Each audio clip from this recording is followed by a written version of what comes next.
اعوذ باللہ من الشیطان الرجیم بسم اللہ الرحمن الرحیم یا ایھا الذین آمنوا لا تتبعوا خطوات الشیطان ومن یتبع خطوات الشیطان فإنہ یأمر بالفحشاء والمنکر ولولا فضل اللہ علیکم ورحمتہ ما زکا منکم من احد ابدا ولکن اللہ یزکی من یشاء واللہ سمیع علیم۔ آمنت باللہ صدق اللہ العظیم۔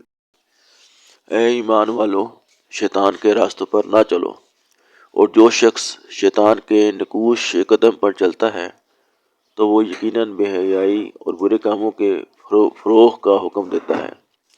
اور اگر تم پر اللہ کا فضل اور اس کی رحمت نہ ہوتی تو تم میں سے کوئی شخص بھی کبھی اس گناہ تہمت کے داغ سے پاک نہ ہو سکتا، لیکن اللہ جسے چاہتا ہے پاک فرما دیتا ہے، اور اللہ خوب سننے والا جاننے والا ہے۔